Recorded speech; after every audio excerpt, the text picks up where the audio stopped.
Shalom, saudara dan saudari yang terkasih dalam Tuhan kita Yesus Kristus. Marilah kita luangkan waktu beberapa menit untuk berkencan dengan Tuhan saat ini, agar dari hari ke hari kita semakin dekat dengan Tuhan, sehingga hidup kita semakin diberkati dan menjadi berkat.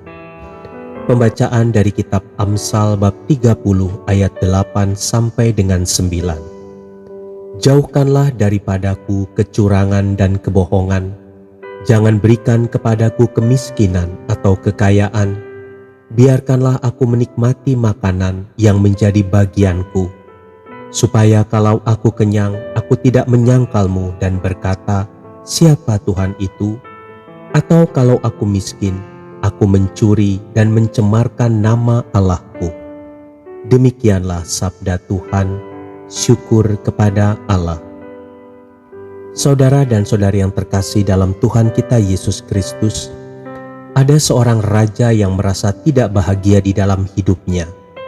Kemudian seseorang mengatakan kepadanya bahwa ia akan menemukan kebahagiaan dengan mengenakan jas milik seseorang yang benar-benar merasa bahagia. Maka raja itu pun segera memulai pencariannya.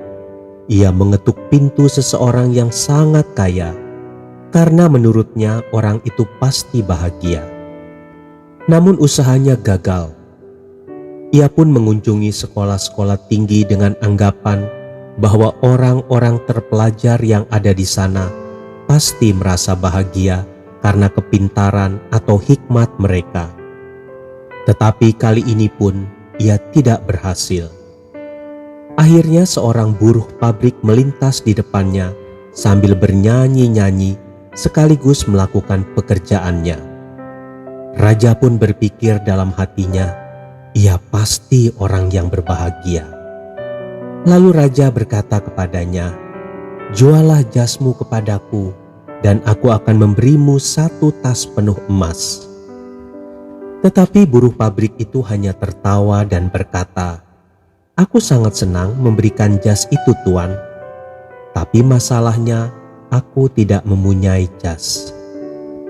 Saudara dan saudari yang terkasih dalam Tuhan kita Yesus Kristus, cerita di atas mengajarkan sebuah kebenaran penting, yaitu memiliki kekayaan tidaklah sama dengan memiliki kebahagiaan. Juga tidak berarti bahwa orang yang kaya harus menjadi miskin terlebih dahulu agar dapat menikmati kebahagiaan. Kebahagiaan bisa dinikmati oleh orang kaya dan orang miskin. Ada satu kebenaran di dalam doa yang dipanjatkan oleh Raja Salomo dalam bacaan di atas. Jauhkanlah daripadaku kecurangan dan kebohongan. Jangan berikan kepadaku kemiskinan atau kekayaan. Biarkanlah aku menikmati makanan yang menjadi bagianku, supaya kalau aku kenyang, aku tidak menyangkalmu dan berkata, "Siapa Tuhan itu?" Atau kalau aku miskin, aku mencuri dan mencemarkan nama Allahku.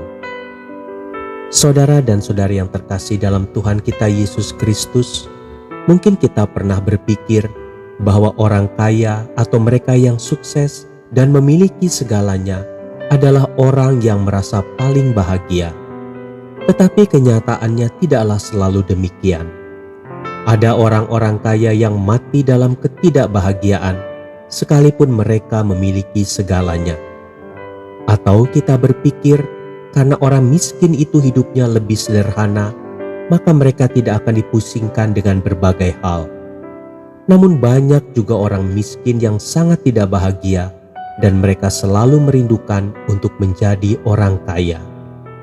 Lalu di manakah kita akan menemukan kebahagiaan yang sesungguhnya? Bukan dengan menjadi orang kaya atau menjadi orang miskin.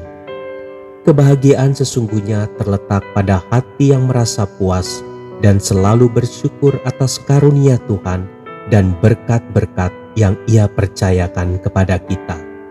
Sebanyak apapun Tuhan memberkati kita, tetapi jika tidak ada rasa puas dan ucapan syukur di dalam hati kita, maka kebahagiaan itu akan tetap menjauh dari hidup kita. Belajarlah merasa puas dan bersyukurlah atas keberadaan kita. Tuhan Yesus memberkati. Marilah kita berdoa dalam nama Bapa dan Putra dan Roh Kudus. Amin. Tuhan Yesus, ampuni aku karena aku masih sering tidak merasa puas atas keberadaan diriku dan atas berkat-berkat yang telah Kau berikan padaku. Ubahlah aku agar aku dapat menjadi pribadi yang senantiasa selalu bersyukur atas setiap berkat yang Kuterima daripadamu. Amin. Dalam nama Bapa dan Putra dan Roh Kudus.